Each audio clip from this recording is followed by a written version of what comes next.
matin, encore une fois, le sujet sur la croix au centre. Et puis, si le Seigneur ne me fait pas changer d'avis, normalement, nous finirons la semaine prochaine et avec un sujet qui traitera de la croix en rapport avec notre éternité. Le thème de ce matin, c'est la croix au centre en rapport avec ce que Dieu déverse dans nos vies au travers de la croix. On a pas mal détaillé ces jours-ci, enfin du moins les dimanches passés, sur ce que Jésus a fait pour chacun de nous, ce qu'il a accompli. Et puis j'espère qu'au fur et à mesure de l'évolution de ce thème, ça vous a aidé à recentrer la croix dans votre vie, à recentrer la croix dans votre foi, parce que c'est la base de tout. Sans la croix, il est impossible pour nous d'être sauvés, sans le fait d'avoir la révélation de ce que Jésus a accompli, sans le fait de venir directement à la croix en recevant Jésus comme notre sauveur personnel, impossible pour nous d'être sauvés. Et ce matin, il y a là aussi dans ce sujet que j'aimerais partager toute une richesse. Et puis j'aimerais vous dire que quand nous préparons un message, on le dit souvent, mais c'est une réalité. Et puis même si on ne le fait pas, vous inquiétez pas, soyez rassurés. Le Saint-Esprit le fait dans nos vies. C'est que quand on prépare un message, la première des choses qui se passe, c'est que d'abord on se le prêche. C'est important. Et puis, mes amis, vous inquiétez pas aussi, c'est quelque chose qui fait une œuvre dans notre cœur parce que c'est la parole de Dieu et Dieu agit dans nos vies. J'aimerais lire avec vous ce passage qui traite de la croix et de ce qui découle aussi de la croix et ce qui va découler ce matin aussi dans plusieurs vies. Je veux le confesser à l'issue de cet échange, enfin de cette prédication pour être plus biblique. J'aimerais avoir ce matin encore avec vous un temps de prière. Un temps de prière parce que nous sommes dans la présence de Dieu et puis c'est dans sa présence que Dieu veut agir. C'est important de saisir l'occasion parce que là on est sous l'effet de la parole de Dieu, on est dans la présence de Dieu et puis Dieu confirme sa parole, c'est écrit, Dieu confirme sa parole. Ça ne veut pas dire qu'après Dieu ne va pas poursuivre son œuvre dans nos vies, non, tout au contraire, Dieu va continuer à agir dans votre cœur. Durant la semaine, Dieu va continuer à venir des moments peut-être même où vous ne vous y attendez pas. Un moment de la journée, vous allez sentir le Saint-Esprit venir dans vos vies et vous parler comme d'une manière tout à fait particulière. Laissez Dieu agir. Parce qu'il y a des moments, on voit dans l'Écriture que Jésus a agi tout de suite. Mais on voit aussi dans d'autres passages où Jésus, il est marqué dans l'heure à venir. Il y a eu un délai qui s'est écoulé. Et puis rien n'empêche à Dieu d'agir dans les jours ou dans les semaines à venir. Et puis, croyez-le, le Saint-Esprit confirme la parole. On va lire dans l'Épître aux Philippiens, et ce matin, on va souligner un aspect. Voilà ce qui est écrit, ayez en vous les sentiments qui étaient en Jésus, lequel, existant en forme de Dieu, n'a point regardé comme une proie arrachée d'être égal avec Dieu, mais s'est dépouillé. Notez bien, d'ailleurs c'est surligné, mais il s'est dépouillé, on pourrait traduire il s'est anéanti ou il s'est rendu vide, on pourrait traduire comme cela, il s'est dépouillé, il s'est vidé lui-même en prenant une forme de serviteur en devenant semblable aux hommes et ayant paru comme un simple homme, il s'est humilié lui-même, se rendant obéissant jusqu'à la mort, même jusqu'à la mort de la croix. C'est pourquoi aussi Dieu l'a souverainement élevé et lui a donné le nom qui est au-dessus de tout nom, afin qu'au nom de Jésus, tout genou fléchisse dans les cieux, sur la terre et sous la terre, et que toute langue confesse que Jésus-Christ est Seigneur, à la gloire de Dieu le Père. Amen. La Bible dit ici, on va revenir sur ce texte, il s'est dépouillé. Il s'est dépouillé. En fait, il n'a pas regardé son égalité avec Dieu, c'est-à-dire qu'il n'a pas regardé le fait qu'il était Dieu. Jésus est Dieu. Et puis, il n'a pas regardé qu'il était Dieu. Il a accepté de se rendre vide. Il a accepté de se dépouiller. Il a accepté de prendre la forme de l'être humain, parfaitement homme. Et puis la Bible dit que non seulement il est venu en tant qu'humain, mais il est venu aussi en tant que serviteur. Il est venu en tant que serviteur. Il est venu pour servir. On l'a lu, il s'est humilié, se rendant obéissant jusqu'à la mort, même jusqu'à la mort de la croix. Il est venu, et c'est pour ça que la Bible dit que parce qu'il a accepté ce rabaissement, qu'il a été élevé dans le ciel, et puis on voit tout ce qui en découle, tout genou fléchisse, sur la terre et sous la terre, et que tous confessent de leur langue que Jésus-Christ est Seigneur. Et c'est vrai que quand on s'approche de la croix, on a certes des images. On est, je pense, tous un petit peu pareils.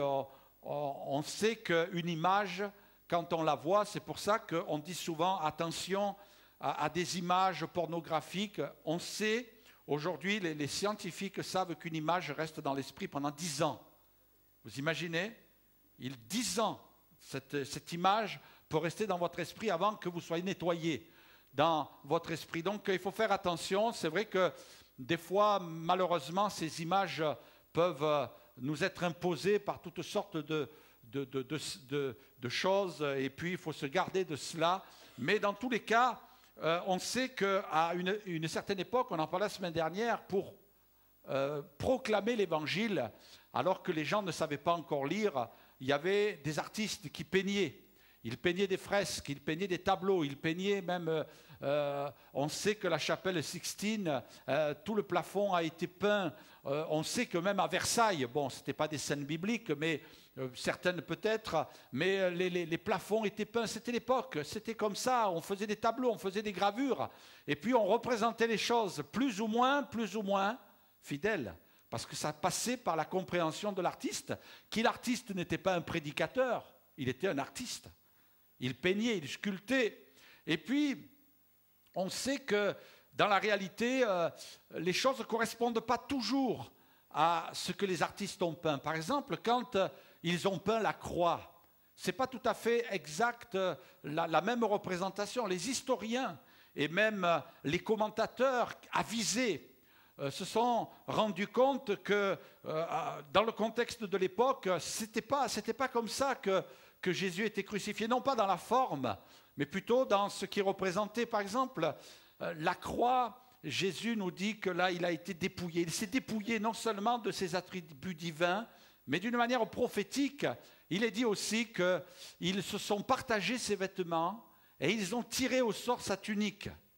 Et quand nous voyons la croix, en fait, il faut, avec beaucoup de respect certes, il faut réaliser que le crucifié, et en particulier Jésus, eh bien, était complètement dénudé sur la croix. Le seul, me semble-t-il, je n'ai pas pu approfondir les recherches, mais le seul qui a représenté Jésus complètement nu, c'est Michel-Ange.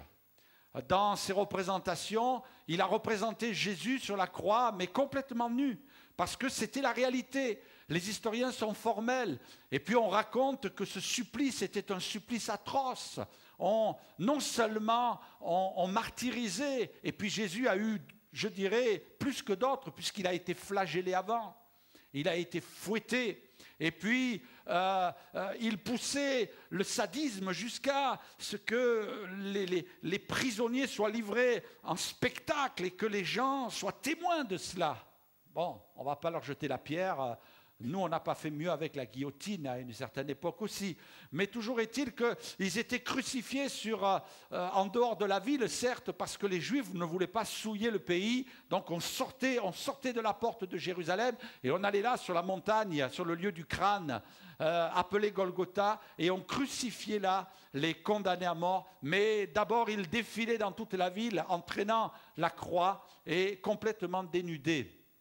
Les historiens disent qu'on ne pouvait pas représenter Jésus de la manière dont il est représenté, puisque à cette époque-là, et permettez-moi ce détail pour vraiment confirmer les choses, c'est que les sous-vêtements n'existaient pas. Les sous-vêtements n'existaient pas. Donc c'était impossible que Jésus soit là avec une forme de sous-vêtement. Non, ils se sont partagés ses vêtements. Ils ont tiré au sort sa tunique. Jésus s'est retrouvé, on peut revenir juste le texte d'avant, complètement dépouillé. Il fallait qu'il le soit. Et Dieu a permis cela. Dieu a permis cela. Il fallait qu'il soit complètement dépouillé. Il fallait qu'il soit complètement vidé. Parce que cela allait représenter l'œuvre de Jésus. Jésus, en fait, qui a pris notre place. Jésus sur la croix qui est crucifié à notre place. En fait, Jésus est la démonstration de la place que nous aurions dû occuper sur le plan spirituel, certes, mais aussi par rapport à tout ce qui a été enlevé de nos vies. Et voyez-vous, si Jésus est venu sur la croix, c'est pour nous redonner tout ce qui nous a été enlevé. Et ce matin, ça sera le sujet de mon thème. Jésus a accepté de prendre notre place et d'être complètement vidé, d'être complètement dépouillé pour que nous puissions, nous, être bénis, pour que nous puissions, nous, être renouvelés dans nos forces. En fait, il faut réaliser une chose, mes amis, c'est que dans le monde spirituel, les œuvres maléfiques, ténébreuses, démoniaques, et puis c'est terrible aujourd'hui de voir que les gens jouent avec ça. Avec les fêtes d'Halloween, ils jouent avec les sorciers, avec les sorcières, avec les trafiquants, avec les puissances des ténèbres. C'est quand même quelque chose de grave. De grave. Et puis, il ne faut pas s'amuser avec ces choses-là. Quelqu'un disait, avec le malin, je ne fais pas le malin. Et il ne faut pas s'amuser avec les puissances des ténèbres. Il ne faut pas jouer avec ça. Aujourd'hui, les gens laissent quelquefois, et puis je ne dis pas ça pour vous, parce que je pense que vous êtes des gens avisés, et vous êtes sages, vous êtes prudents, mais il y a des enfants qui regardent aujourd'hui Harry Potter, des enfants qui regardent des films de sorcellerie, de magie, et c'est grave. Ne laissez pas le diable entrer dans votre maison par le moyen de la télé. Ne laissez pas le diable entrer par Internet dans votre maison. Ne lui donnez pas accès. La Bible dit qu'on ne trouve chez toi personne qui exerce le métier de devin, d'astrologue, d'augure, d'enchanteur. Et puis qu'on ne trouve chez toi. Alors c'est vrai que vous allez me dire, non, mais il ne rentre pas chez moi. Mais s'il rentre chez vous par Internet ou par la télé ou par autre chose, ça peut être la même chose. Et les résultats, hélas, seront les mêmes. C'est la condamnation à mort. C'est la mort qui rentre dans notre maison. On ne veut pas faire entrer la mort dans le cœur de nos enfants. On ne veut pas faire entrer la mort dans notre maison. On veut la vie. Alléluia. Amen. Et puis Jésus, lui, a pris notre place. Pourquoi ? Il est la démonstration de ce que le diable a fait de nos vies. La Bible dit que le diable, c'est un voleur. Il ne vient que pour dérober, égorger, détruire. En fait, le diable est venu pour nous dépouiller de tout ce que Dieu nous a donné. Jésus, en partant du ciel, il s'est vidé de tous ses attributs divins. Il a été parfaitement homme. C'est vrai que c'est un mystère, Jésus, et je ne pourrais pas, du moins moi, je ne pourrais pas vous l'expliquer. Jésus est un mystère, mais il est venu parfaitement homme. Il était fils de Dieu sur la terre, mais parfaitement homme. Il s'est incarné dans l'être humain. Sinon, il ne serait jamais passé par Marie. Il serait venu directement du ciel comme un ange, comme il le faisait. Dans l'Ancien Testament, il apparaissait sous la forme de l'ange de l'Éternel. Chaque fois que vous lisez l'ange de l'Éternel dans la Bible, dans l'Ancien Testament, c'est Jésus. C'est Jésus. Il aurait pu venir en tant qu'ange de l'Éternel. Et puis, d'après les visions qui nous sont données, il était impressionnant, Jésus, en tant qu'ange de l'Éternel. Sûrement que, waouh, ça devait être un ange particulier. Hein? Mais la Bible nous dit que dans le Nouveau Testament, il s'est incarné. Il est venu en homme. Et puis, contrairement à ce qu'on peut penser ou qu'on peut voir dans les films, vous savez, Jésus avec des yeux bleus, vraiment parfaits, vous savez, les cheveux longs. La Bible ne dit pas ça. Dans Ésaïe 53, il dit « Il n'avait ni beauté ni éclat pour attirer nos regards. Il n'avait rien pour nous plaire. » Et même, excusez l'expression, mais je pense que je ne vais pas faire une entorse à l'écriture. Quand on voyait Jésus, on disait bon, « il n'est pas beau. » Et c'était Dieu qui avait voulu ça. C'est Dieu qui avait voulu ça. Il n'avait ni beauté ni éclat. C'est un homme dont on détournait le visage. Je ne sais pas jusqu'où, je me ferai expliquer dans le ciel, mais ce n'était pas quelqu'un qui attirait le regard. Ce n'était pas quelqu'un qui plaisait. Pourquoi ? Parce que Dieu ne voulait pas qu'on s'attache à l'enveloppe extérieure. Il voulait qu'on s'attache à son cœur, à à ce message, à la présence divine parmi les hommes qui était en lui par le Saint-Esprit qu'il habitait. Amen. Il s'est dépouillé pour nous dire, voilà votre place, voilà ce que vous êtes sans Dieu. Sans Dieu, vous êtes nus. Sans Dieu, vous n'avez rien. Pourquoi? Parce que le diable vous a tout enlevé. Quand le péché a commencé à entrer dans votre vie, le diable a enlevé la joie, il a enlevé la paix, il a enlevé le repos intérieur, il a enlevé le sourire sur votre visage, il a enlevé cette communion que vous aviez avec Dieu, cette relation que vous aviez avec Dieu. Il a enlevé aussi tout ce que Dieu vous a donné, les capacités, les dons, toutes les richesses de Dieu qui étaient dans l'être humain, tout ce que Dieu voulait faire résider dans l'être humain. Lorsque le péché est entré, toutes les choses de Dieu sont partis jusqu'à même que le Saint-Esprit lui-même, on le voit à l'époque de Noé, Dieu a dit non, je ne peux pas, mon esprit ne restera pas toujours dans l'homme.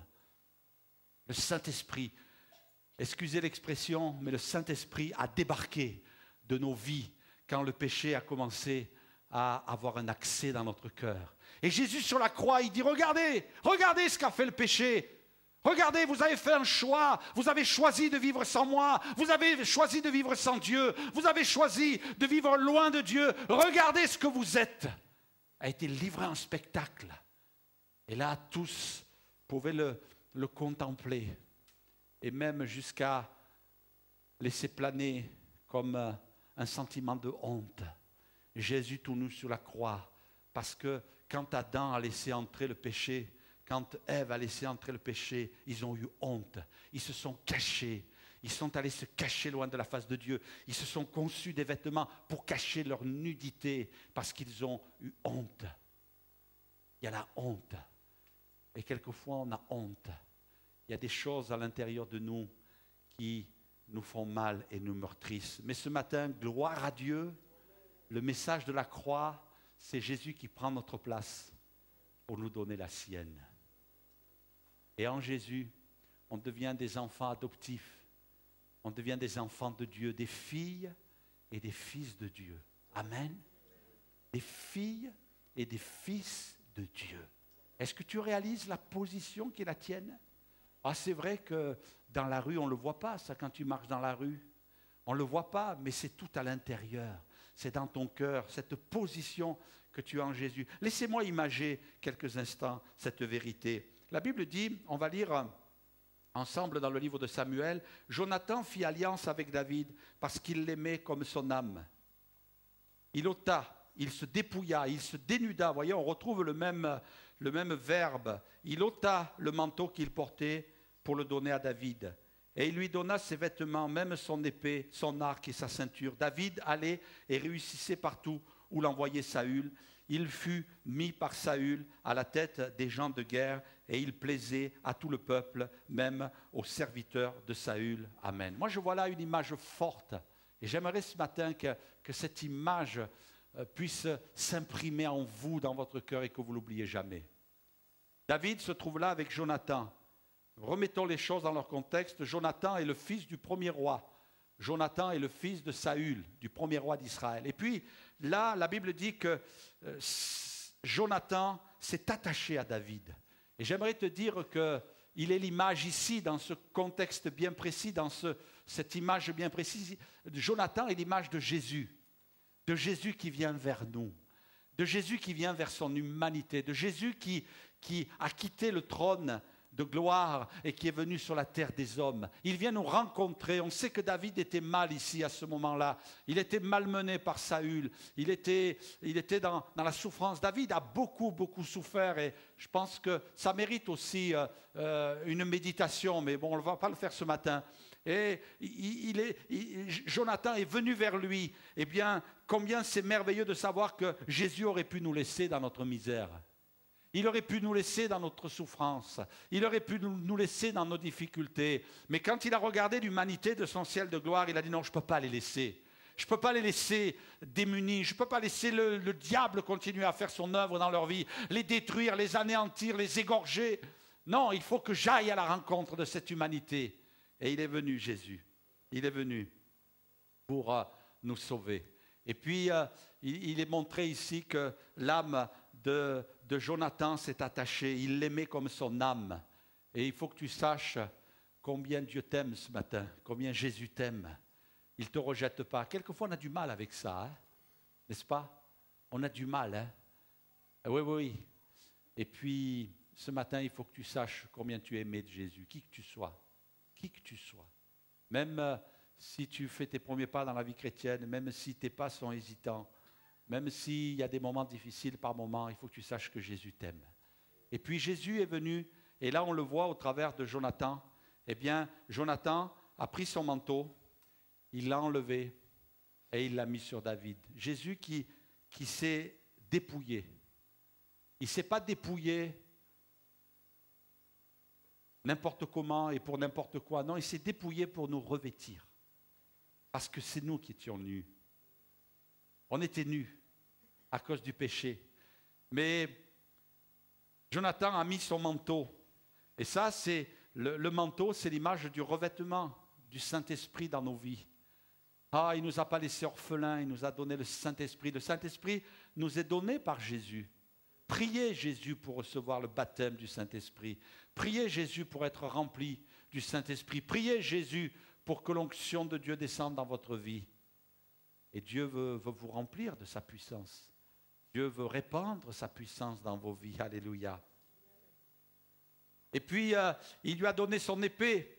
L'épée, c'est le moyen de se défendre. Oui, il y a des combats. Tant qu'on est sur la terre, on a des combats. Et quelles armes pouvons-nous utiliser dans ces combats? Hein? Quelles armes? On est démunis. On se sent impuissant. Qu'est-ce qu'on peut faire contre le cancer?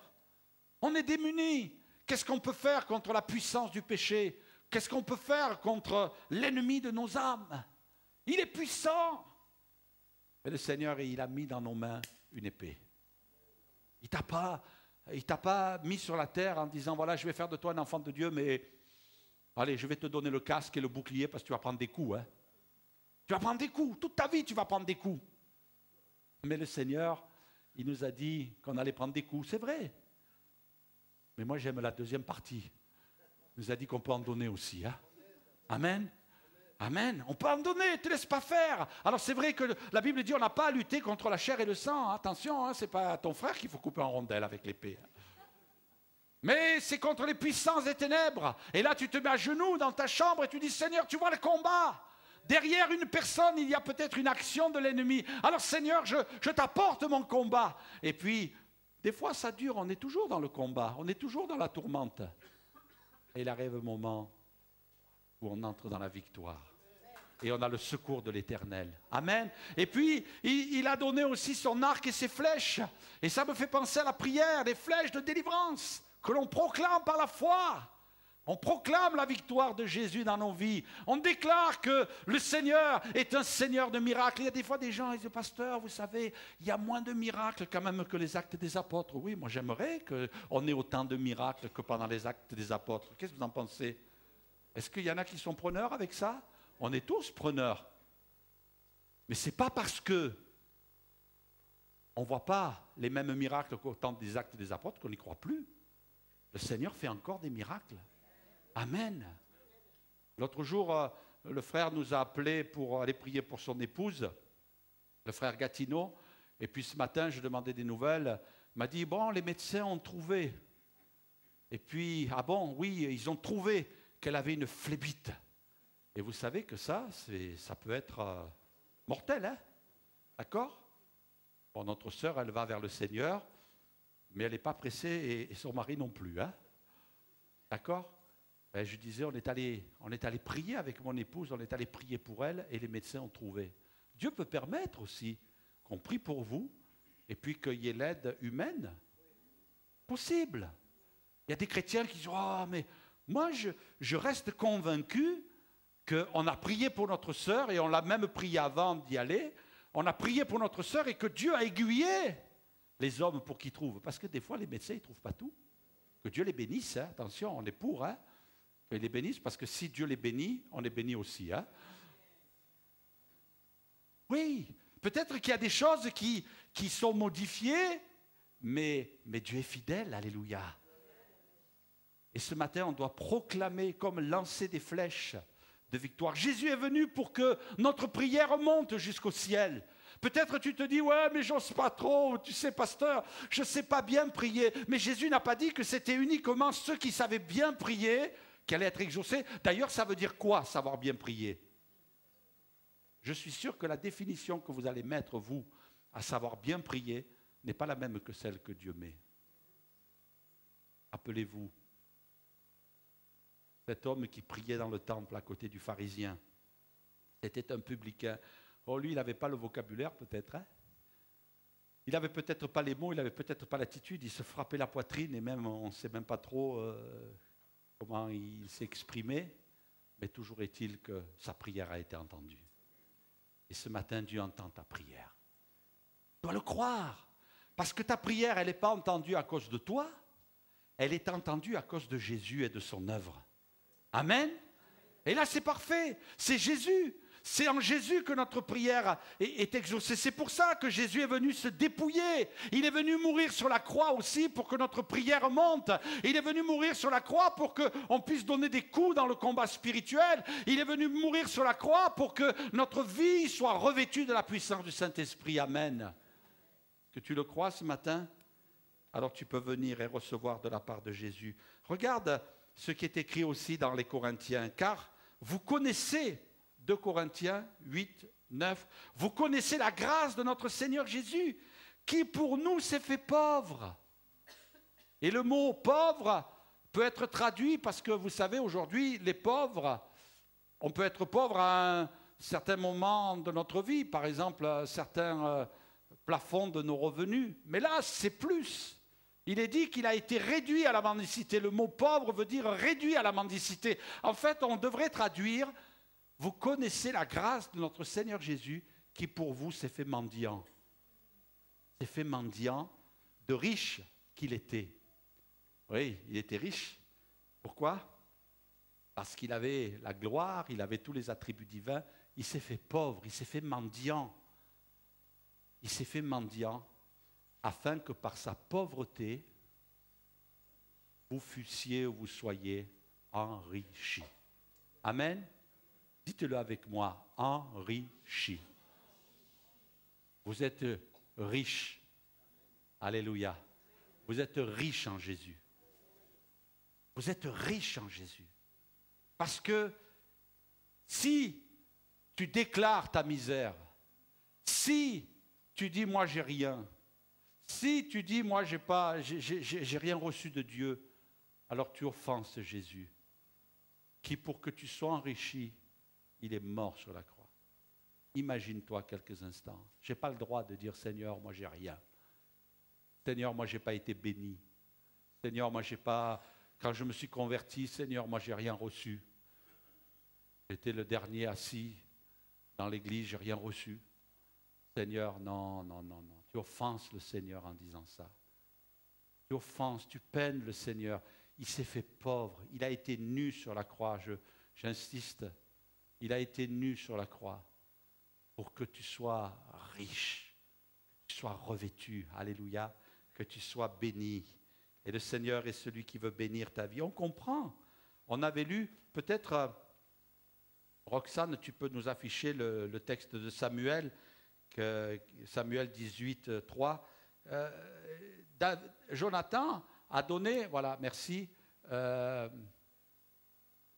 suite, voilà, la suite. Très important, on comprend pourquoi David allait et réussissait. Il ne réussissait pas parce que David, il sortait de l'ENA, ou il sortait de, je ne sais pas moi, de Saint-Cyr, par exemple. Hein, il réussissait parce que Jésus, c'était un cerveau à 3 étages. Certes, notre Seigneur était très intelligent en tant qu'homme sur la terre, et puis il avait une intelligence spirituelle sans limite. Mais David allait, réussissait partout où l'envoyait Saül. Et puis, il a fait de lui, Dieu a fait de lui un homme de guerre et puis il plaisait à tout le peuple. Voyez, tout de suite après que Jonathan ait mis sur lui un manteau, tout de suite après que Jonathan lui ait donné son épée, tout de suite après que Jonathan lui ait donné son arc et ses flèches, il est écrit tout de suite après, David allait et réussissait. Alléluia. Tu sais que tu es condamné à réussir. Ah, Bruno et moi, on a un ami commun. qui chaque fois a un slogan et il dit « on est condamné à réussir ».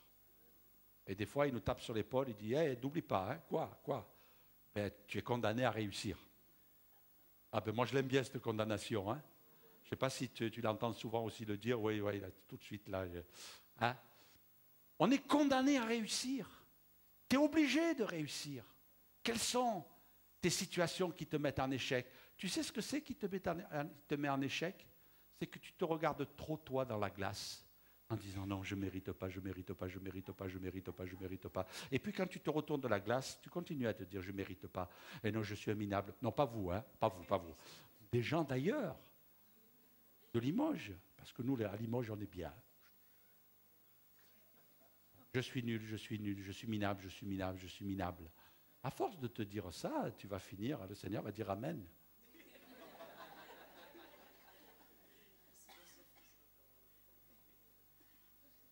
Et même quand le diable vient te dire t'es minable, eh bien, tu peux lui dire oui, je le savais. Je le savais. Un jour quelqu'un, belle histoire, remarquez, je trouve qu'elle est pas mal, elle va bien celle-là. Un jour, quelqu'un est venu voir son pasteur et il lui a dit tous ses défauts. Bon, d'accord, hein, à Limoges, on ne ferait jamais ça, hein, parce que vous avez des pasteurs bien. Personne ne dit Amen. Bon. Quelqu'un est venu avec une liste et elle avait marqué la personne, tous les défauts du pasteur. Pasteur, voilà, j'ai à vous parler. Et alors, je ne sais pas comment auraient réagi mes collègues, mais bon, moi, je pense que ça m'aurait un petit peu peiné. Pour ne pas dire vexé. Bon. Vous savez ce qu'il a fait? Il dit, donnez-moi votre liste. La personne est intéressée par ma liste. Et il a commencé à gribouiller. Et vous en avez oublié, tenez. Il avait rajouté d'autres défauts que lui connaissait. Ah oui. Il dit, comme ça, au moins, elle sera complète, votre liste. Hein? Ah, j'ai trouvé que c'était courageux. Hein? Alors, vous savez ce qui vous arrive hein, si vous venez nous voir avec une liste. Hein? Enfin, ne le faites pas exprès pour qu'on en rajoute. Oui, quand le diable vient te dire, oui, tes défauts, tu as ceci, tu as cela, tu as des problèmes. Un jour, il y a quelqu'un qui est venu me voir. Ben, ça m'est arrivé, ça. Tiens, ça, c'est mon histoire à moi. Et la personne commence à me dire, ta. Et j'ai dit, je suis un être humain. Vous aussi, je lui dis, vous avez des défauts. Vous voyez, comme quoi, des fois, il faut se retenir un peu. Mais là, j'ai eu du mal, là. J'étais prêt à sortir l'épée, mais bon, je ne l'ai pas sortie. Et la personne, vous savez ce qu'elle m'a dit? Elle me dit, oui, mais vous êtes serviteur de Dieu. Ah, c'est vrai, ah, elle m'a mis une claque, là. Hein. Ah ouais, j'étais un petit peu sonné ce moment-là. J'avais plus de réplique. Mais même quand le diable vient t'accuser, te dire tous tes défauts, hein, c'est en Jésus que tu es béni. C'est en Jésus que tu réussis. Quelquefois, il y a un petit peu, hein, il y a un petit peu d'orgueil qui peut venir dans notre cœur, mais le Seigneur veut nous rappeler toujours que sans lui, on n'est rien. Sans lui, on ne peut rien. Il nous a bénis. Amen. Laissez-moi vous laisser une dernière image. J'aimerais vous parler de cette scène dans le livre des rois. On va la lire ensemble. Les fils des prophètes dirent à Élisée, 2 Rois chapitre 6 verset 1er. Waouh, c'est rapide la vidéo ce matin. Les fils des prophètes dirent à Élisée, voici le lieu où nous sommes assis devant toi est trop étroit pour nous. Allons jusqu'au Jourdain. Nous prendrons là chacun une poutre et nous y ferons un lieu d'habitation. Élisée répondit, allez. Et l'un d'eux dit, consens à venir avec tes serviteurs. Il répondit, j'irai. Et il partit donc avec eux. Arrivé au Jourdain, ils coupèrent du bois. Et comme l'un d'eux abattait une poutre, le fer tomba dans l'eau. Et il s'écria, ah mon Seigneur, il était emprunté. L'homme de Dieu dit, où est-il tombé? Et il lui montra la place. Alors Élie coupa un morceau de bois et le jeta à la même place, il fit surnager le fer, puis il dit, enlève-le, et il avança la main et le prit. Amen. Gloire à Dieu. Oui, les fils des prophètes veulent agrandir l'espace dans lequel ils se réunissent. Je crois que si on essayait de l'adapter aujourd'hui, on dirait, l'Église veut agrandir son Église, son local. Ils veulent un local plus grand pour recevoir plus d'âmes, pour que l'œuvre de Dieu se fasse mieux. C'est étroit, c'est bon quand on est dans ce passage qu'on est à l'étroit. Amen. C'est bon ça. Moi, je prie pour qu'on soit à l'étroit. Vous savez, il y a des gens, quelquefois, ils n'aiment pas ça. Ils ne veulent pas. Un jour, il y a quelqu'un qui m'a dit, oh, il y a trop de monde dans cette église. Ah. J'étais surpris. Je n'étais pas à Limoges. Hein. Ah non, je n'étais pas à Limoges. Hein. Promis. Je ne crache pas parce que je veux passer à la moquette, mais promis. Hein. Et quelqu'un me dit, mais il y a trop de monde, il y a trop de mouvement, ça use la moquette. Ça use la moquette. Mais moi, même s'il y avait des tranchées dans les allées, tellement c'est usé, hein, ça ne me dérangerait pas. Le principal, c'est que des âmes se tournent vers le Seigneur. Amen. Moi, ça ne me dérange pas que les gens s'assoient sur les rebords des fenêtres et qu'ils soient là, dehors dans le couloir. Wow, moi, je prie pour ça. Hein? Un jour, il y a quelqu'un qui est allé voir son pasteur. Il dit, ah, pasteur, il y a trop de monde dans l'église. On ne peut même plus aller au WC. C'est toujours pris. Ah ben, retiens-toi. Hein? Ben, gloire à Dieu. Il faut se réjouir de ce que c'est étroit. Et puis, le Seigneur désire faire grandir son œuvre. Amen. Et puis là, ils se sont mis au travail. Chacun. Et puis, il y en a un qui est allé voir taper à la porte de ses amis en disant, hey, il me faudrait une hache. Ah, j'en ai pas, moi. Hey, moi, je fais le bois pour l'hiver. Bon, toc, toc, tu n'as pas une hache à me donner? Ah, ben, oui, j'en ai une. Tiens, j'en ai justement deux, je t'en prête une. N'oublie pas de me la rendre, fais attention. À cette époque-là, c'était cher, une hache. Hein? Fais attention. Ouais, t'inquiète pas, je vais en prendre. Soin. Hein? T'inquiète pas. Et puis là, ils ont commencé à travailler. Et puis au moment où ils travaillent, bon, il a été un peu négligent, bon, on peut extrapoler. Et puis, le fer est parti. Il va se planter dans la tête de quelqu'un. Et non, ça a passé au-dessus de la tête de tout le monde et plouf, dans le Jourdain. Et puis le Jourdain, vous savez, la particularité du Jourdain, c'est que c'est un cours d'eau qui est très vaseux. Alors, il n'y a aucune chance, ce n'est pas possible. Non seulement il est tombé dans l'eau, non seulement l'eau, elle n'est pas claire, mais en plus, c'est tombé dans la vase. Ah ouais, dans la vase, complètement. Alors là, il n'y a aucune chance. Il n'y a qu'une chose qui peut sortir ce gars d'affaires, c'est un miracle. Il faut que Dieu fasse un miracle. Et puis, qu'est-ce qu'il va faire? Là, il sait que s'il faut un miracle, il faut appeler Élie. Alors, il prend son portable. Non, pardon.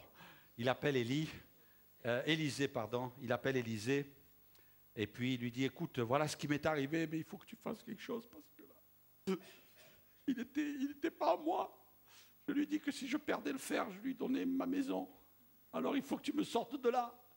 Et puis, Élisée a dit, allez, calme-toi, on va chercher une solution. Et puis là, vous avez vu, il nous a dit qu'il a coupé un morceau de bois. Et puis le mot, c'est surprenant, hein, c'est le mot potence. Ça nous fait penser à la croix. Et puis il a jeté là. Il a dit, mais il est tombé où ton fer? Il dit, il est tombé là. Je me rappelle, là. Il y avait la petite herbe avec la libellule dessus. Il est tombé là. Alors il a jeté le bois. Et puis le bois a fait ressurgir le fer qui est remonté à la surface. Là, ce n'est pas naturel. En principe, le fer fait couler le bois. Alors, vous allez me dire, ça n'est pas la grosseur du bois. Mais enfin, bon, si vous comprenez quoi, que ce n'était pas un bois, il n'est pas arrivé avec une poutre. Hein, non, il fallait que quand même il produise un effet pour le remonter à la surface. Et puis, c'est un effet miraculeux. Alléluia. Avec Jésus, eh bien, tout est possible. Le diable nous a privés de toutes les richesses dont nous avions besoin. Le diable a tout enlevé. Et quelquefois même, on voit dans la vie chrétienne, et c'est une réalité, au début quand on se convertit, aïe, il n'y a pas assez de réunions, le pasteur ne prêche pas assez longtemps, il n'y a pas assez de chants, il n'y a pas assez de nuits de prière, de jours de jeûne et prière. Il y a même des fois des gens, ils étaient nouvellement convertis, et des fois j'ai dit, il faut arrêter le jeûne et prière là. Parce que tu t'en fais trop là-bas. Des fois, il faut arrêter les gens. Mais malheureusement, il faut plus pousser qu'arrêter. Hein. Et quelquefois, dans la vie chrétienne, on entre dans une sorte d'usure. Il y a comme une usure. Ce fer qui s'est détaché du bois, c'est parce qu'il s'est usé. Il s'est usé à force de taper. Et des fois, je ne sais pas, moi j'ai fait un petit peu de bois parce que je me chauffe au bois. Et il m'est arrivé de faire du bois. Ben, vous savez, un merlin, c'est une grande hache, hein, pour ceux qui connaissent le métier de bûcheron. Hein, voyez. C'est pour ça qu'on est taillés, nous les pasteurs. Hein. On est des bûcherons. Hein. Mais je vous assure que la première fois que j'ai manié un merlin, j'ai cassé le manche. Ah, c'est sûr, c'est parce que vous avez vu ma carrure. Taper tellement fort. Non, c'est pas la carrure. C'est que je tapais tellement que des fois je loupais. Je loupais le morceau de bois et c'était le manche qui prenait. D'où l'expression, tu travailles comme un manche. Et puis résultat, à force de taper et d'abîmer le manche, eh bien, le manche a cassé. Et là, je pense que ce gars-là, il devait tellement travailler. Il devait tomber des arbres, ce gars-là. Hein, il devait être fort. Hein, mais à un moment, tu es fatigué. À des moments, tu es épuisé. À des moments, tu ne travailles pas comme il faut. Et puis, il y a des moments où tu fais des erreurs. Ah, la fatigue, on se la pardonne. Ah oui, quand on est fatigué, je suis fatigué. Eh bien, tu vas te reposer. Ah oui. Oui, mais je suis très fatigué. Ben, tu te reposes beaucoup. Mais alors, nos erreurs, on a du mal avec ça. Vous ne pouvez pas? Dites-moi que je ne suis pas un extraterrestre ce matin. Que le pasteur Alain, il est bien sur la terre des hommes et dans une église qui est sur la terre des hommes. Pas vrai? Nos erreurs, nos fautes, nos échecs. Oh, rien que le mot échec, déjà, on a le moral à zéro. Nos échecs, nos erreurs, nos fautes, nos chutes. Ah! Mais ce n'est pas possible, Seigneur. Ce n'est pas possible. Moi, je ne vais pas faire une analyse de vos erreurs, je ne vais pas faire une analyse de vos chutes, je ne vais pas faire une analyse de vos fautes, je ne vais pas faire une analyse de ce que vous n'avez pas. Mais je sais une chose, c'est que c'est humain. C'est que c'est humain. Et qu'on a besoin de le réaliser. Pourquoi? Parce que Dieu veut qu'on prenne conscience de notre faiblesse. Parce que Dieu a dit, par la bouche de l'apôtre Paul, sa puissance, elle est parfaite en nous, quand nous sommes faibles. Et parce que Dieu ne veut pas donner sa gloire à qui que ce soit. L'Église, elle appartient à Jésus. L'œuvre, c'est l'œuvre de Dieu. On est OK? Quelquefois, nous les humains, on est comme ça. Et puis, c'est vrai, c'est humain, c'est des réflexes humains. Il est pasteur. Église, combien il a de membres? Combien il en a 1500. 1500 membres. Il vient au droit du ciel, celui-là. Oui, pas tout à fait. Et puis, ce n'est pas au nombre de fruits qu'on va mesurer votre spiritualité, c'est aux fruits, uniquement. Le Seigneur ne demande pas que nos branches s'écroulent sous le poids des fruits. Le Seigneur nous demande de produire du fruit. C'est tout. Il ne demande pas de produire des centaines de kilos. Ça, c'est des calculs humains, ça.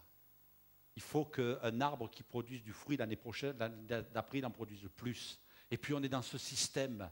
Et puis, de plus en plus, il faut que la société, maintenant, qui est gérée par des actionnaires, il faut que la société, elle a produit tant d'argent. Il faut que l'année prochaine, elle en produise tant. Alors, tant pis, si on en met un petit peu dehors.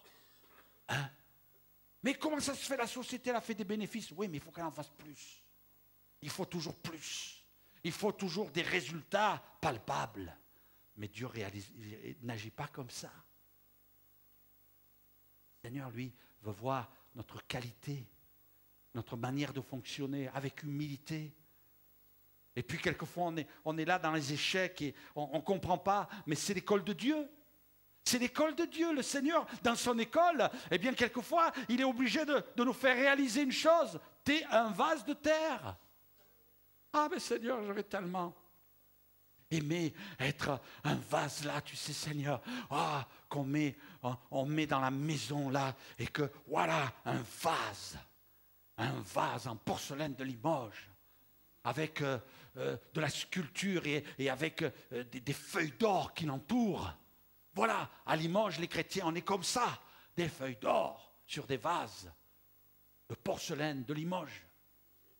Mais le Seigneur dit non, non, non, non, non, non, non, non. Arrête ton cinéma, tu es un vase de terre. Et dans ce vase de terre, si tu n'es pas un vase de terre, eh bien je ne pourrais pas mettre le trésor à l'intérieur. Mais si tu es un vase de terre, je vais mettre le trésor à l'intérieur. Oui, parce que Dieu a choisi de confondre les choses sages de ce monde avec les folles. Au travers des folles, Dieu a choisi les petites choses, les faibles, pour confondre les fortes. Mais Seigneur, jusqu'où tu vas aller? Oui, mais parce que tu es humain et à cause de ça, je suis obligé de te travailler dans ton cœur. Parce que dans ton cœur, il y a de l'orgueil. La Bible dit toute grâce excellente et tout don parfait descendent d'en haut. C'est le texte suivant. Du Père des Lumières chez lequel il n'y a ni changement, ni ombre de variation. Toute grâce excellente et tout don parfait descendent d'en haut. Ça vient d'en haut. Et ce jeune homme, peut-être il pensait trop que c'était lui qui faisait tout le travail là. Et puis Dieu a permis que le fer se détache. Peut-être qu'il y a des moments dans notre vie où on réalise que ça ne va plus, ça ne marche plus. Ma vie spirituelle, ça ne marche plus. Alors le Seigneur te pose cette question, ton fer, il est tombé où? Il est tombé à quel moment? Je te prends pour quelqu'un là, de très important. Mais si tu savais qu'à mes yeux, tu es devenu comme ça. Alors que quand tu étais au début de ta conversion, tu paraissais bien. À mes yeux, tu étais beau. Maintenant qu'aux yeux du monde, là, tu as pris de l'importance et à tes yeux, comme ça, tu te regardes dans la glace et tu dis, je suis bien quand même. J'ai réussi. Ça y est, ça marche. J'ai des résultats. Qu'est-ce que pourrait faire la terre sans moi? Et même quand vous dites ça, la terre, elle s'arrête de tourner. Chut, chut, il est en train de parler. Chut. Même la terre s'incline. Oh non, mes amis. Dieu dit, c'est fini pour moi, il n'est plus rien. Il n'est plus rien. Quand tu t'élèves aux yeux de Dieu, tu descends. Tu descends. Alors quelquefois, le Seigneur est obligé, lui, de te faire descendre pour t'élever. Hein? Ça ne vous est jamais arrivé, non? Mais ne vous inquiétez pas, ça va arriver. Hein? Oui. Et puis, regardez un jour, les Corinthiens, ils étaient comme ça, eux. C'est sûr que s'il y avait une épître au Limougeot, on n'aurait jamais mis ça. Hein? Mais les Corinthiens, ils étaient spéciaux. Car qui est-ce qui te distingue? 3 questions. Première question, qui est-ce qui te distingue? Qu'as-tu que tu n'aies reçu? Et si tu l'as reçu, pourquoi te glorifies-tu comme si tu ne l'avais pas reçu? Je crois que l'apôtre Paul est en train de leur appuyer un peu sur la tête, là. Hein? Parce qu'ils avaient des dons, ils avaient des miracles. À Corinthe, il y avait des tas de trucs. Oui, mais quand Dieu a ouvert son cœur, à Paul pour lui dire, regarde comment moi je vois les Corinthiens, pire que des infidèles. Et puis eux, ils étaient en train de se targuer, on a des dons, on a des miracles, alléluia, gloire à Dieu, il ne nous manque rien, on a tout ce qu'il faut. Et Dieu disait, ils sont pires que des infidèles. Waouh, waouh, waouh, waouh, waouh. Vous voyez, la vision de Dieu n'est pas tout à fait la même que la nôtre. Alors il y a des moments où le Seigneur te dit, mais ton fer, il est tombé où? Il est tombé quand? C'est quand que tu as perdu le fer? Quand tu étais petit à tes yeux, tu étais grand devant moi. C'est ce que Dieu a dit à Saül. Hein? C'est à Saül que Dieu a dit ça? Oui. Quand il est devenu grand à ses yeux, alors il nous est dit que l'Esprit de Dieu s'est retiré de Saül. C'est fini. Il avait des qualités humaines. Il avait des qualités humaines. On peut avoir des qualités humaines. Mais si nos qualités humaines, ça ne va pas. Je vais inviter l'équipe de louange à venir. J'aimerais vous dire, mes frères, que Paul, il va leur appuyer sur la tête. Il va dire, considérez, frères, que parmi vous qui avez été appelés, il n'y a ni beaucoup de sages selon la chair, ni beaucoup de puissants, ni beaucoup de nobles. Hein? Vous vous prenez pour... mais vous n'êtes rien. Mais Dieu a choisi les choses folles du monde pour confondre les sages. Dieu a choisi les choses faibles du monde pour confondre les fortes. Dieu a choisi les choses viles du monde, celles qu'on méprise, celles qui sont point, pour réduire à néant celles qui sont, afin que nulle chair ne se glorifie devant Dieu. Amen. J'aimerais vous montrer une photo. Non, il doit y en avoir une avant. Il doit y en avoir une avant. Non, il n'y en a pas avant? Voilà. Laissez-moi vous montrer ce que j'ai trouvé. C'est un prédicateur de l'Évangile. C'est vrai que nous, on n'investirait pas. Hein. Si l'Église devait choisir un prédicateur de l'Évangile, peut-être, je dirais, ton niveau d'études, là, fais voir. Tourne en rond, là. Voyez? Mais Dieu a investi en lui. Je ne le connais pas, je ne l'ai jamais vu. Mais voyez-vous, il est là avec ses béquilles devant une sono tout rafistolée avec une Bible ouverte. Mais par contre, j'ai connu un homme qui est venu prêcher dans mon église. Il fallait mettre un niveau assez haut comme ça. Et puis, il devait monter dessus parce qu'il était un homme de petite taille. Et puis, un homme qui prêchait l'évangile, il fallait aménager le pupitre. Et je l'ai écouté plusieurs fois, cet homme-là. Mais on sentait l'approbation du Saint-Esprit. On sentait que Dieu bénissait. Attention, ça ne veut pas dire que parce qu'on n'est pas comme ça, Dieu ne bénit pas. Ce n'est pas ce que je veux dire non plus. Hein. Mais Dieu veut choisir quelquefois des instruments qui peuvent surprendre. J'aimerais qu'on vous donne la prochaine photo. Nick Vujicic, qui est connu dans le monde entier aujourd'hui. À l'âge de 8 ans, il a fait sa première tentative de suicide.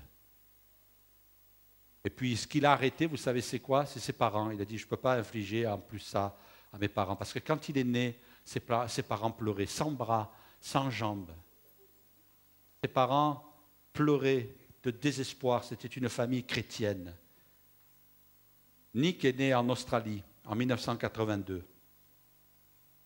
Et puis, il a vécu une enfance terrible. Vous savez, aujourd'hui, on parle des enfants qui sont brimés dans les écoles, mais lui, il était brimé.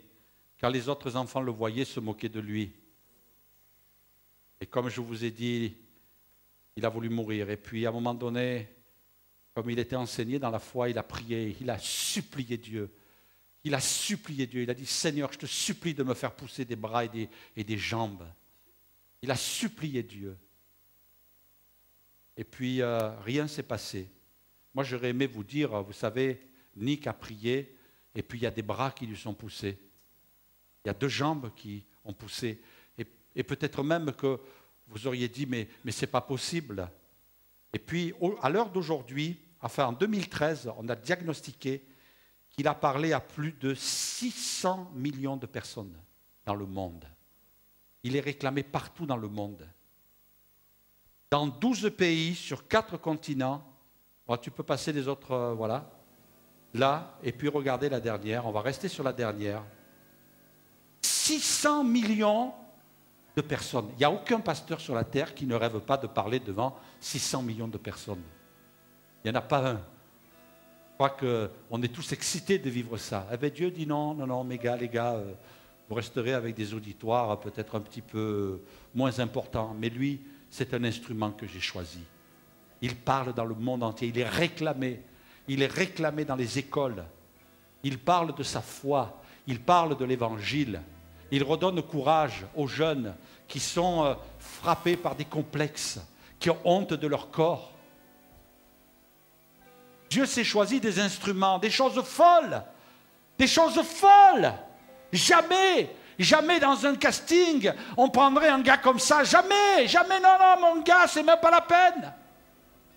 Écarte-toi, tu n'as pas de place. Mais Dieu dit non, voyez ce gars-là, là, je vais en faire un instrument. Parce que sur la croix, je me suis dépouillé. Et je vais mettre en lui des trésors qui vont amener les gens à dire, mais c'est pas possible que dans une vie comme ça résident des trésors. Il a écrit des livres. Il a amené des âmes au salut. Dieu s'est choisi. Alors peut-être ce matin, vous dites, pourquoi le pasteur nous met ça? Mes frères et sœurs, pour qu'on soit libérés de nos complexes d'infériorité. Parce que malheureusement, on en fait beaucoup. On est dans une société de perfection. Dans une société de perfection. Il ne faut pas de rides, il ne faut pas de bourrelets. Il ne faut pas ceci, il ne faut pas cela, il faut être Même les mannequins qui passent dans les revues, elles sont trafiquées. Vous le saviez ça? Et aujourd'hui, on arrive même, j'ai un chrétien, un ami chrétien qui travaille à la télévision. Il me disait même ce que tu vois à la télé, enfin dans les publicités, il me dit c'est faux. Aujourd'hui, on est capable de prendre la tête de quelqu'un, de mettre les bras de l'autre, et puis le torse, et puis les jambes. On est capable de complètement changer. Et le gars, il peut être en train de marcher dans une salle et on peut le faire marcher dans un désert, on peut le faire marcher sur l'eau. On peut faire n'importe quoi aujourd'hui avec la télévision. Donc même quelque part, même j'ai appris il n'y a pas très longtemps que certains artistes, hein, comme Brad Pitt, comme DiCaprio, ben, ils veulent être filmés que d'une face. Ouais, vous saviez ça? Ouais, parce que l'autre, elle ne va pas. Ah ouais, on leur a dit, l'autre face, elle n'est pas belle, alors prends celle-là. C'est pour ça que moi, je marche toujours comme ça. Et puis, non, c'était pour vous détendre. Ouais. On est trompés, mes amis. On est trompés. Mais Dieu te dit, moi, c'est l'intérieur qui m'intéresse. C'est ton intérieur. Arrête tes complexes, arrête tes frustrations, arrête de dire je peux pas. Dieu dit pas tu peux pas. Dieu est celui qui dit je peux tout. Je peux tout. Je peux faire de toi quelqu'un qui va devenir un instrument, mais pas forcément un instrument qui va se glorifier devant sa glace. Oh miroir, oh beau miroir. Dis-moi que je suis le plus beau. Ou dis-moi que je suis la plus belle. Non! Le Seigneur te dira jamais ça parce que Dieu se sert des gens qui sont brisés à l'intérieur. L'apôtre Paul disait oui, Dieu a tellement voulu manifester sa gloire au travers de moi, je le traduis comme ça, qu'il a été obligé de m'envoyer une écharde dans ma chair. Et j'ai prié, oh j'ai demandé à Dieu, ça devait le faire souffrir. Seigneur, éloigne de moi cette écharde. Et Dieu lui a dit non. Comment tu résistes à l'apôtre Paul? L'apôtre Paul n'est pas exaucé. Tu n'as pas entendu l'apôtre? Tu as dit non à l'apôtre Paul? Oui, Dieu a dit non à l'apôtre Paul. Il y a des moments où Dieu vous dira non. Je ne suis pas d'accord. Hein? Tu n'es pas d'accord? Alors je vais bouder. Paul aurait pu faire ça. Et Dieu dit non. Parce que je veux que ma puissance, elle s'accomplisse dans la faiblesse. Que je puisse être glorifié. Amen. Et ce matin, je voudrais vous inviter à vous approcher du Seigneur avec un cœur humble, un petit peu comme ce jeune homme qui est allé avec Élisée, qui peut-être l'a pris par l'épaule et lui a dit, allez viens, on va aller devant le problème là. Il est tombé où ton frère? Il est là. Je ne sais pas si ça vous est arrivé. Ça m'est arrivé de me mettre en prière devant Dieu, dire Seigneur là. À un moment donné, Seigneur, il y a quelque chose qui n'a pas été bien. Je le reconnais, je veux le déclarer devant toi. Je veux le dire devant toi. Seigneur, là, j'ai pas été, ça n'a pas été bon, là, ce moment-là. Et Seigneur, je veux te demander pardon. Je veux te demander pardon, Seigneur. Il y a des moments où le Seigneur vient dans notre vie nous travailler. Et même il produit en nous, par le Saint-Esprit, de la tristesse en disant, hé, à vous, il ne vous le dit pas, hein. Mais moi, des fois, le Seigneur me le dit, hé, Alain, t'es orgueilleux. Tu vas te rabaisser un petit peu là. Ah oui, Seigneur, oui. Et tu sais, l'œuvre là, c'est pas la tienne, hein, c'est la mienne. Hein. Oui, Seigneur, c'est la tienne, c'est la tienne. Alors ça, il faut, si tu ne le comprends pas, je vais appuyer sur ta tête un petit peu. Hein. Oui, Seigneur, pas trop fort. Hein. Mais c'est bon quand le Seigneur vient vous faire ça. C'est bon. Pourquoi? Parce que ça prouve qu'il veut se servir de vous. Mais Seigneur, l'épreuve, elle est trop dure. Oui, elle est trop dure, mais t'inquiète pas, je contrôle tout. Oh, Seigneur. Ben oui, mais je veux vraiment me glorifier au travers de toi. Puis, le Seigneur veut prendre ta vie en main. Veut prendre ta vie en main. Peut-être qu'il y a des choses qui ont disparu de ta vie. Et le Seigneur te dit ce matin, je veux te les redonner. Allez, Élisée a dit, tends ta main et prends-le. Et il a pris. Peut-être il y a des choses que tu as perdues en cours de route. Et le Seigneur, il te dit ce matin, allez, viens les chercher. Tu as perdu ta joie, tu as perdu ta paix, tu as perdu ton enthousiasme, tu as perdu ton zèle, tu as perdu ton dynamisme. Tu as perdu peut-être même un ministère. Tu as perdu un service. En cours de route, tu as perdu. Et ce matin, le Seigneur te dit, je veux te redonner. Je veux te redonner. Si simplement, tu viens dans ma présence. Si tu viens dans ma présence, en disant, Seigneur, je reconnais là. Je n'ai pas été sage, je veux t'appeler. Viens. Je veux te servir, Seigneur. Je veux te bénir. Je veux te glorifier au travers de ma vie. On va fermer nos yeux quelques instants. Comptez sur la grâce de Dieu. Je voudrais vous encourager, mes frères et sœurs. Je voudrais vous encourager ce matin à venir retrouver ce que peut-être le diable vous a volé. Peut-être il y a quelqu'un ce matin qui est dans ce lieu qui dit, moi, je viens, je suis en train de découvrir l'évangile, mais j'ai des idées de mort. Ce n'est pas de Dieu, mon ami. C'est l'ennemi qui a enlevé des choses en toi et il a mis des mauvaises pensées. Mais ce matin, on va faire l'inverse. On va enlever ce que l'ennemi a mis et on va demander à Dieu de mettre en toi. De mettre en toi quelque chose. Seigneur, j'ai perdu. J'ai perdu, Seigneur. Est-ce que nous savons, mes frères et sœurs, qu'à un moment donné, on va se retrouver devant le Seigneur Jésus, dans le ciel. On va se retrouver dans la présence de Dieu. Il va falloir rendre compte à Dieu pour notre vie. Je ne sais pas si le Saint-Esprit vous le dit. Moi, le Saint-Esprit me le dit assez souvent. Hé Alain, un jour tu vas comparaître devant le Dieu. Tu vas comparaître devant ton Créateur. Tu vas devoir rendre des comptes. L'oublie pas. Oui, Saint-Esprit, merci. Ça fait trembler. Et ça nous remet en question. Et ce matin, tu as peut-être besoin de te remettre en question. Tu as besoin de venir dans sa présence et de dire, Seigneur, oui, je viens devant toi ce matin.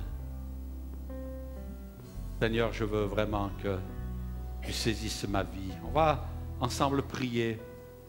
Et si ce matin, tu veux venir devant Dieu et dire, Seigneur, tu es mort sur la croix, tu as été complètement nu sur cette croix pour me dire, Seigneur, que en n'ayant rien à moi, je peux venir recevoir de toi. Oh Seigneur, ce matin, je veux placer ma vie devant toi. Seigneur, je veux réaliser, Seigneur, que tu proposes à chacun de nous un trésor. Seigneur, et je veux réclamer que tu mettes ce trésor dans ma vie pour que je puisse te glorifier, que je puisse t'élever. Seigneur, pendant des semaines et des mois, je me suis dit que je suis rien et que tu ne pourras rien faire avec moi, mais c'est faux, Seigneur. Je ne veux pas être quelqu'un comme j'ai envie d'être, mais je veux être ce que tu veux que je sois, ce que tu as prévu que je sois. Et Seigneur, je ne veux pas m'élever, mais je veux t'élever au travers de ma vie. Je veux être comme Jean-Baptiste qui a dit qu'il croisse et que je diminue. Prends toute la place dans ma vie, Seigneur. Tu vas tellement prendre de place dans ma vie qu'il n'y aura plus de place pour moi, Seigneur. Et Seigneur, peut-être ce matin, j'ai besoin de m'humilier devant toi, te demander pardon. Parce que je me suis laissé gagner par l'orgueil. Seigneur, je veux me courber devant toi et dire que c'est toi qui donnes tout.